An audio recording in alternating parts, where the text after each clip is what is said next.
ہم نے قیمت مکمل دے دی اور دکاندار نے ہمیں چیز مکمل دے دی تو سودا کمپلیٹ ہو گیا. اب کوئی لین دین باقی نہیں ہے، نہ اس کے ذمے ہمارا کچھ ہے نہ ہمارے ذمے اس کا کچھ ہے. اس کو پوری قیمت مل گئی اور ہمیں جو چیز ہم نے لینی تھی وہ مل گئی. سود میں ایسا نہیں ہے. 1,00,000 روپیہ دیا تھا، اب جس کو دیا تھا وہ تو مجبور تھا، وہ تو نہیں دے سکتا، تو پھر قسطیں بن گئیں. چلو اس پر اتنا دیتے رہنا. وہ دیتا رہا 1,00,000 تو اس نے 2 سال پہلے ہی پورا دے دیا تھا، لیکن ابھی بھی اس کے ذمہ ہے، ابھی بھی وہ دے رہا ہے، دیے جا رہا ہے، تو یہ مکمل نہیں ہو رہا. تو یہ فرق ہے سود میں اور تجارت میں. تو اللہ تعالیٰ فرما رہا ہے ان کو قیامت کے دن جب یہ اللہ کے حضور حاضر ہوں گے یہ بڑا اہم مرحلہ ہوگا. اس وقت سے بڑے بڑے ڈر رہے ہیں، اولیاء کرام خوف زدہ ہیں، جن کے بارے میں ارشاد لا خوف علیہم ولا هم يحزنون، وہ لرز رہے ہیں. ہماری کیا حیثیت ہے؟ وہ جن کو حضور نے فرمایا کہ میرے بعد اگر کوئی نبی ہوتا تو عمر بن خطاب ہوتا، وہ ڈر رہے ہیں. جن کو حضور نے فرمایا جتنے بھی لوگ جن پر سورج طلوع ہوتا ہے ان میں ابو بکر سے افضل کوئی نہیں ہے، وہ بھی ڈر رہے ہیں. میں اور آپ کی حیثیت رکھتے ہیں. تو قیامت کے دن جب اللہ کے حضور حاضر ہونا، اللہ فرما رہا ہے وہ مخبوط الحواس ہوگا، جیسے کوئی پاگل ہوتا ہے، جیسے کسی کو شیطان نے چھو کر مخبوط الحواس کر دیا ہے. اس کی وجہ کیا ہے؟ ایک تو جرم کر رہا ہے، دوسرا اس کو وہ ضد کر رہا ہے کہ نہیں یہ جرم نہیں ہے، میں تو ٹھیک کر رہا ہوں، یہ تو صحیح ہے. اس پر دلائل دے رہا ہے کہ یہ تو تجارت ہی کی مانند ہے، یہ تو بیع یعنی خرید و فروخت کے مانند ہے. اللہ فرما رہا ہے احل اللہ البیع وحرم الربا، کہ اللہ نے بیع کو حلال کیا ہے، یعنی خرید و فروخت، اپنا پروفٹ لے کر چیز بیچنا یہ جائز ہے، لیکن سود کو حرام کیا ہے. سود کیا ہے؟ جنس ایک ہی ہے، پیسہ دیا جا رہا ہے، پیسے کے بدلے میں پیسہ بڑھا کر لیا جا رہا ہے.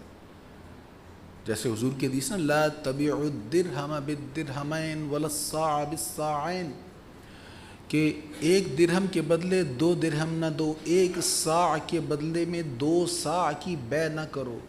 اب پیسہ دیا، پیسہ ہی لیا اور اس میں کمی زیادتی، یہ سود ہے. تو اگر کسی نے کوئی چیز بیچی ہے اس کا جو ریٹ اس نے مقرر کیا ہے اس میں سود نہیں ہے.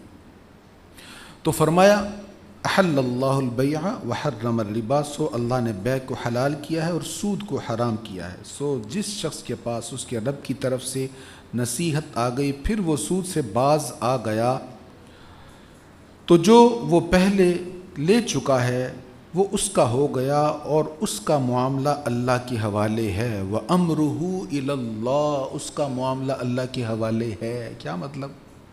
اللہ چاہے تو معاف کر دے، چاہے تو گرفت فرما لے. وَمَنْ عَادَ، جس نے پھر سود کا کام کیا، آیت نازل ہو گئی، حکم آ گیا، ممانعت ہو گئی، وَمَنْ عَادَ، پھر اس نے کیا، تو وہی لوگ دوزخی ہیں، وہ اس میں ہمیشہ رہیں گے، ہمیشہ رہیں گے. دیکھیں بڑے سے بڑا جرم مسلمان کر لے تو قانون یہ ہے کہ اس کو اس کے جرم کی سزا ملے گی، ہو مسلمان، خاتمہ ایمان پر ہوا ہو. اگر اللہ نے معاف نہ کیا تو جرم کی سزا دینے کے بعد اللہ اس کو جنت میں بھیج دے گا، ہمیشہ وہ دوزخ میں نہیں رہے گا. لیکن یہاں سود کے بیان میں کیا ارشاد ہوا؟ ہم فیہا خالدون اولئک اصحاب النار، یہ دوزخی ہیں، ہمیشہ اس میں رہیں گے. مفسرین نے اس پر گفتگو کی ہے، وہ کہتے ہیں سود کرنے والا تو نہیں، حرام کام تو کر رہا ہے لیکن کفر تو نہیں کر رہا نا، کافر تو نہیں ہے، تو پھر یہ کیوں کہا گیا کہ وہ ہمیشہ دوزخ میں رہے گا؟ مفسرین کہتے ہیں اصل میں بات یہ ہے سود کو حرام سمجھ کے جو کرتا ہے وہ تو اس سے بچ جاتا ہے، اس کو تو فکر ہوتی ہے کہ میں نے حرام کر لیا، میں توبہ کر لوں، معافی مانگ لوں، لوٹ جاؤں. لیکن جو سود کو صحیح سمجھ کر کرتا ہے وہ پھر رکتا نہیں ہے، وہ پھر دلائل دیتا رہتا ہے. اور جو قطعی حرام کام ہو اس کو کرنے والا گنہگار ہے، کافر نہیں ہے، لیکن قطعی حرام کام کو جو صحیح کہے وہ کافر ہو جاتا ہے. جو چیز قطعی حرام ہے اس کو جو کہے نا کہ یہ حلال ہے، یہ جائز ہے، وہ کافر ہو جاتا ہے. اس لیے یہاں پر فرمایا کہ وہ دوزخ میں ڈالے جائیں گے، اور دوزخ میں پھر وہ کتنی دیر رہیں گے؟ ہمیشہ رہیں گے، اس لیے کہ انہوں نے قطعی حرام کام کو حلال کہہ کر، حلال ثابت کر کے کفر کیا ہے۔ اچھا، ایک سوچ یہ ہے، پچھلے جمعہ بھی میں نے اس پر اشارہ کیا تھا، کہ جو ہمارے پاس پیسے پڑے ہیں، یہ پڑے ہیں جو ہم نے خرچ کر دیے وہ کم ہو گئے، اور جو ہم مزید جمع کر رہے ہیں وہ بڑھ رہے ہیں۔ اس تصور کے اگینسٹ یہاں پر ایک اور بات بتائی جا رہی ہے۔ فرمایا جو تم اللہ کی راہ میں خرچ کر دیتے ہو نا، وہ کم نہیں ہوتا، وہ بڑھ جاتا ہے۔ اگرچہ تمہارے بیلنس سے کچھ ڈیجٹس نیچے آئے ہیں، لیکن تم نے چونکہ خرچ اللہ کے راستے میں کیا، لہٰذا وہ بڑھ گیا۔ اور جو تم نے سود کے ذریعے کمایا، بظاہر اعداد و شمار کے اعتبار سے تمہارے پیسے زیادہ ہوں گے، رقم زیادہ ہوگی، لیکن وہ بڑا نہیں ہے، وہ کم ہو گیا ہے۔ ارشاد یمحق اللہ الربا ویربی الصدقات، اللہ سود کو مٹاتا ہے اور صدقات کو بڑھاتا ہے، اور اللہ کسی ناشکر گناہ گار کو پسند نہیں کرتا۔ حضرت سیدنا عبداللہ ابن مسعود رضی اللہ تعالیٰ عنہ بیان کرتے ہیں، رسول اللہ صلی اللہ علیہ وسلم نے ارشاد فرمایا، سود اگرچہ بہت زیادہ ہو لیکن اس کا انجام مال کی کمی ہے۔ یہ حضور کی حدیث ہے، جتنا مرضی زیادہ ہو، انجام کیا ہے؟ مال کم ہوتا ہے۔ اور حضور صلی اللہ تعالیٰ علیہ وآلہ وسلم کا ارشاد ہے، بندہ روٹی کے ایک ٹکڑے کو صدقہ کرتا ہے، کتنی روٹی صدقہ کی؟ ایک ٹکڑا، اللہ اس کو بڑھا کر احد پہاڑ جتنا کر دیتا ہے۔ اچھا، اس بار جب حاضری ہوئی تو میں نے احد پہاڑ کا کچھ زیادہ مشاہدہ کیا۔ میرا خیال تھا یہ جو ہمیں دکھ رہا ہے یہی احد پہاڑ ہے، لیکن ایک پاکستانی ساتھی تھے، وہ جب چھوڑنے گئے ایئرپورٹ پر، مدینہ طیبہ کا ایئرپورٹ تھا، تو ایئرپورٹ کے قریب تک میلوں سفر کرنے تک احد پہاڑ ہمارے ساتھ ساتھ رہتا ہے۔ تو مختلف ٹکڑیوں میں بٹے ہوئے اس کے کچھ حصے جو ہیں وہ بیک سائڈ پر، جو ہم سائڈ دیکھتے ہیں اس کی بیک سائڈ پر تقریباً یہ جو ایئرپورٹ ہے اس سے تھوڑے سے فاصلے تک ہمارے ساتھ ساتھ رہتا ہے، بہت بڑا پہاڑ۔ بعض نے کہا کہ کئی میلوں کا احاطہ کیے ہوئے، 3 کلومیٹر کا بعض نے لکھا ہے، شاید اس میں کوئی کمی بیشی ہو، کسی نے 7 کلومیٹر کا بھی کہا، کنفرم نہیں ہے مجھے، میری اپنی کوئی ریسرچ نہیں اس پر، لیکن میلوں پھیلا ہوا پہاڑ اللہ کی راہ میں کتنا دیا؟ ایک ٹکڑا روٹی کا، اور اللہ نے بڑھایا کتنا؟ احد پہاڑ جتنا۔ ایک طرف صدقہ جس میں ہم مجبور کی ضرورت پوری کر رہے ہیں، اور ایک طرف سود جس میں مجبور کی مجبوری کا فائدہ اٹھایا جا رہا ہے۔ تو مجبور کی مجبوری کا فائدہ نہیں اٹھانا چاہیے، اس پر ایک پہلے بھی بیان ہو چکا ہے۔ تو فرمایا اللہ سود کو مٹاتا ہے، صدقات کو بڑھاتا ہے، اور اللہ کسی ناشکر گناہ گار کو پسند نہیں کرتا۔ بے شک جو لوگ ایمان لائے اور انہوں نے نیک اعمال کیے اور نماز قائم رکھی اور زکوٰۃ دیتے رہے، ان کے لیے ان کا اجر ان کے رب کے پاس ہے، اور نہ ان پر کوئی خوف ہے اور نہ وہ غمگین ہوں گے۔ اے ایمان والو، اللہ سے ڈرو اور باقی ماندہ سود کو چھوڑ دو اگر تم مومن ہو۔ ان کنتم مومنین، دیکھو اگر تم مومن ہو، یہ اگر ہم کب کہتے ہیں؟ یہ اگر شرط کے لیے بولا جاتا ہے۔ اگر مومن ہو تو پھر مشروط ہے یہ معاملہ، اگر تم مومن ہو، قوم متحد ہو تو بین الاقوامی دباؤ کی کوئی حیثیت نہیں رہ جاتی۔ ہم پر بہت دباؤ تھا کہ ایٹمی دھماکے نہ کیے جائیں، لیکن قوم متحد تھی تو دھماکے ہوئے کہ نہیں ہوئے؟ پوری دنیا ہمارے خلاف تھی، کسی نے پرواہ کی ہے؟ لیکن آج تک ہم سود پر متفق نہیں ہوئے۔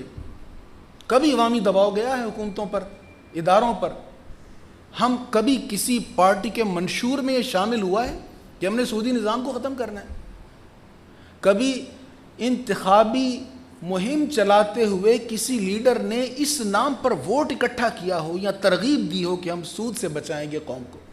کیوں؟ اس لیے کہ ان کے منشور میں وہی چیزیں شامل ہوتی ہیں جن کی طرف عوام کی توجہ ہوتی ہے، عوامی رجحان ہوتا ہے.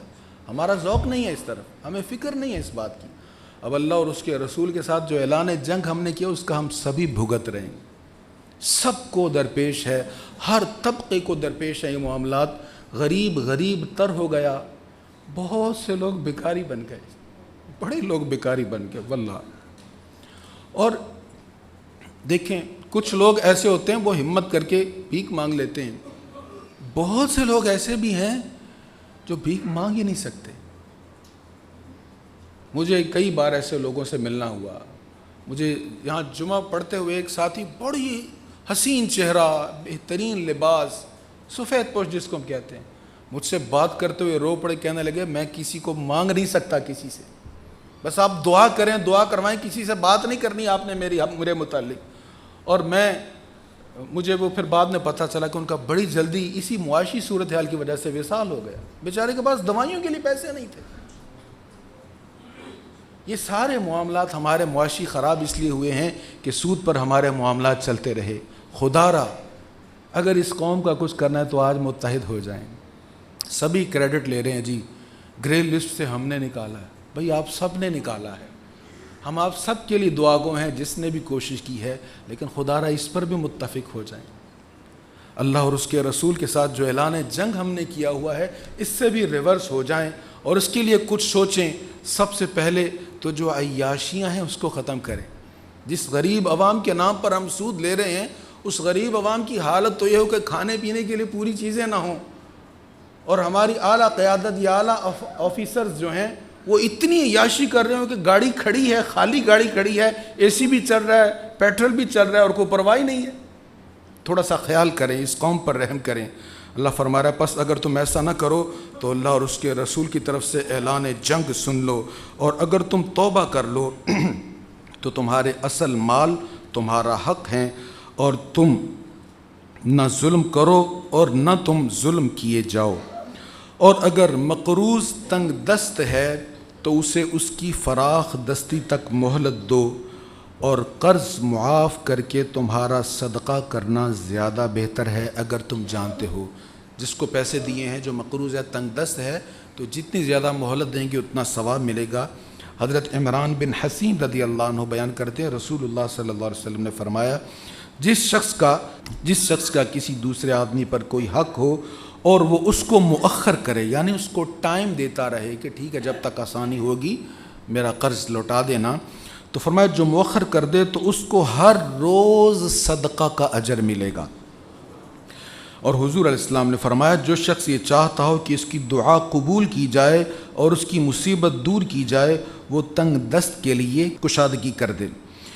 اس سے آگے اگلی آیت میں آخری آیت ہے اس رکوع کی، ارشاد ہے اور اس دن سے ڈرو جس میں تم اللہ کی طرف لوٹائے جاؤ گے، پھر ہر شخص کو اس کی کمائی کا پورا بدلہ دیا جائے گا اور ان پر کوئی ظلم نہیں ہوگا. ڈرایا جا رہا ہے نا کہ آج لین دین معاملات صحیح کر لو، کل اللہ کے حضور حاضر ہونا ہے، وہاں پھر موقع نہیں ملے گا. نہ وہاں تم صدقہ کر سکو گے اور نہ وہاں تم جس کا حق مارا ہے اس کو کچھ دے سکو گے. اس دن دینے کے لیے صرف نیکیاں ہی ہوں گی. اللہ تعالی ہمیں دنیا اور آخرت کی بھلائی عطا فرمائے. یہاں پر یہ رکوع ختم ہو گیا ہے. اس سے آگے 282 نمبر آیت، یہ قرآن کریم کی سب سے طویل آیت ہے، سب سے بڑی آیت قرآن کریم کی، اگلے جمعہ بیان ہوگی. اور اس میں لین دین اور قرض وغیرہ اس